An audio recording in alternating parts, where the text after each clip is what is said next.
کیا ایک ناخوشگوار شادی کو ختم کر دینا بہتر ہے یا صبر کرنا اور یہ سمجھنا کہ یہ ایک آزمائش ہے؟ کچھ میاں بیوی میں وقت کے ساتھ ساتھ محبت میں کمی کیوں آ جاتی ہے؟ کیا شروع کے دنوں جیسی محبت کو برقرار رکھنا ممکن نہیں ہے؟ اگر صحیح طریقے سے نبھایا جائے تو شادی محبت کو اور مضبوط کر دے گی۔ ایک بات جو لوگ نہیں سمجھتے وہ یہ ہے کہ اس رشتے میں محبت بڑھتی ہے اور یہ ایک درجے سے دوسرے درجے میں منتقل ہو جاتی ہے۔ یہ زور آپ کو شیطان کے خلاف لگانا ہوگا، کیونکہ شیطان آپ سے کہے گا چیخو، برا بھلا کہو، یہ کرو وہ کرو، مگر آپ کو یہ وسوسے دور دھکیلنے ہیں۔ کیا نبی علیہ الصلوۃ والسلام کا اپنی بیویوں سے کبھی کوئی اختلاف ہوا یا ہمیشہ خوشی اور محبت کا ماحول ہی رہتا تھا؟ اوکے، السلام علیکم شیخ یاسر برجاس، وعلیکم ہماری السلام۔ دعوت قبول کرنے کا بہت شکریہ۔ ہمیں آپ کو اپنے ساتھ دیکھ کر بہت خوشی ہو رہی ہے۔ آج ہم شادی کے بارے میں کچھ سوالات پوچھنا چاہتے بالکل ہیں، بالکل، تو ہم اپنے سوالات سے آپ کو تھوڑا پریشان کرنے والے ہیں۔ بسم اللہ، میں تیار ہوں، شروع کریں۔ اوکے، کچھ میاں بیوی میں وقت کے ساتھ ساتھ محبت میں کمی کیوں آ جاتی ہے؟ کیا شروع کے دنوں جیسی محبت کو برقرار رکھنا ممکن نہیں ہے؟ کیا شادی محبت کو ختم کر دیتی ہے؟ دراصل سبحان اللہ، ابن القیم رحمۃ اللہ علیہ نے اپنی ایک کتاب میں اس موضوع پر لکھتے ہوئے کہا ہے کہ اگر صحیح طریقے سے نبھایا جائے تو شادی محبت کو اور مضبوط کر دے گی۔ اب سوال یہ ہے کہ صحیح طریقے سے نبھانے کا کیا مطلب ہے؟ ہمارے مطابق اللہ نے قرآن میں بتایا ہے کہ اس کے دو اہم اجزاء ہیں، محبت اور رحم دلی، جذبہ اور ہمدردی۔ اور یہ ظاہر ہے، ایک بات جو لوگ نہیں سمجھتے وہ یہ ہے کہ اس رشتے میں محبت بڑھتی ہے اور یہ ایک درجے سے دوسرے درجے میں منتقل ہو جاتی ہے۔ بڑا مسئلہ یہ ہے کہ جب 10 سال گزر جاتے ہیں اور 2-3 بچے ہو جاتے ہیں تو اس وقت بھی وہ اپنے شریک حیات سے اسی انداز میں محبت کی توقع کرتے ہیں جیسے وہ 10 سال پہلے کرتے تھے جب وہ جوان تھے، ماشاءاللہ، جب ان پر کوئی ذمہ داری نہیں تھی۔ یہ تو ناانصافی ہے، مگر اب میں تم سے کسی اور وجہ سے محبت کرتا ہوں۔ بچوں کے باپ یا ماں ہونے کے ناطے تم سے محبت کرتی ہوں۔ میں اس لیے تم سے محبت کرتا ہوں کہ جب میں تھک جاؤں تو تم میرا سہارا بنتی ہو۔ مجھے یہ بات بہت عزیز ہے کیونکہ تم میری مددگار بنتی ہو، تم مجھے سمجھتی ہو، خیال رکھتی ہو، وغیرہ وغیرہ۔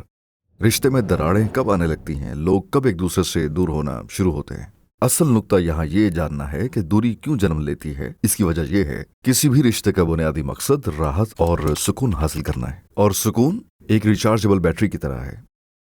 آپ اپنا دن 100% اطمینان کے ساتھ شروع کرتے ہیں اور پھر سارا دن گزار کر آپ اپنے 90% پر آ جاتے ہیں، تب اپنے شریک حیات سے کیا چاہتے ہیں کہ آپ کو ریچارج کر کے 100 پر لے آئے۔ لیکن بدقسمتی سے برے سلوک کے ساتھ ہم یہ بیٹری مزید خالی کرنے لگتے ہیں، پھر ہم 70% کے ساتھ سونا شروع کرتے ہیں، اور پھر کچھ عرصے کے بعد ہم 90% کے ساتھ جاگنا اور دن کے آخر میں 70% پر آنا اور 50% کے ساتھ سونا شروع کرتے ہیں۔ اگر یہی طرز عمل رہا تو ایسا وقت آتا ہے جب آپ میں کوئی انرجی باقی نہیں بچتی۔ یہی وقت ہوتا ہے جب لوگ رشتہ ختم کرنے کا فیصلہ کر لیتے ہیں۔ مگر ہمیں یہ سمجھنے کی ضرورت ہے کہ آپ کو میرے لیے راحت اور سکون کا ذریعہ بننا ہے اور مجھے آپ کے لیے راحت اور سکون کا ذریعہ بننا ہے۔ تو لوگ لڑتے جھگڑتے کیوں ہیں؟ وہ اس لیے کہ آپ میرے سکون کو تباہ کر رہے ہیں، تو مجھے وہ سکون واپس لانا ہوتا ہے۔ اگر آپ اس میں میری مدد نہیں کریں گے تو میں طاقت سے اسے لے لوں گا، اور تبھی ہمیں اختلاف اور جھگڑا پیدا ہونے لگتا ہے، کیونکہ ہر شخص اپنے رشتے میں اسی طرح سے سکون پانا چاہتا ہے جو اس کے لیے بامانی ہو۔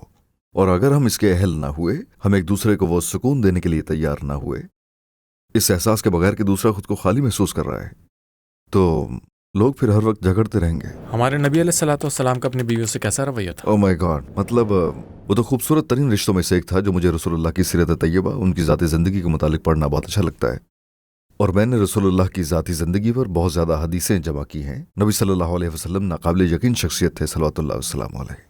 آپ انتہائی شریف النفس انسان تھے۔ انہی میں سے ایک قصہ حضرت صفیہ رضی اللہ عنہا کے ساتھ آپ کی شادی کا ہے۔ وہ اس وقت حیفا سے واپسی کے سفر پر تھے، اور اسی سفر کے دوران ایک ایسا موقع آیا جب انہیں اپنے اونٹ پر سوار ہونا تھا۔ اونٹ کی اونچائی زیادہ تھی، تو ہمارے پیارے نبی نے کیا کیا کہ آپ گھٹنوں کے بل جھک گئے، اور آپ نے اپنا دوسرا گھٹنا ان کے لیے ذرا اٹھا کر رکھا تاکہ وہ دہلیز کی طرح اپنا ایک قدم گھٹنے پر آسانی سے رکھ سکے۔ تو وہ آپ صلی اللہ علیہ وآلہ وسلم کے گھٹنوں پر قدم رکھ کر اونٹ کی کمر پر سوار ہو گئی۔ جب وہ یہ کر رہی تھی تو آپ نے اپنے اعلی اخلاق کا اظہار کرتے ہوئے حضرت صفیہ رضی اللہ تعالیٰ عنہا کو اپنی چادر سے ڈھانپ لیا۔ آپ نے اس طرح انہیں ڈھانپ لیا تھا جب وہ آپ کے گھٹنے پر قدم رکھ رہی تھیں۔ کیونکہ جب وہ آپ کے گھٹنے پر اپنا قدم رکھنے کے لیے اپنا ایک پیر اٹھاتی، ممکن تھا ان کی دوسری ٹانگ ظاہر ہوتی، تو اس لیے آپ صلی اللہ علیہ وسلم انہیں اس طرح سے ڈھانپ رہے تھے۔ یہ ہے اعلیٰ اخلاق۔ تو اعلیٰ اخلاق کا کیا مطلب ہے؟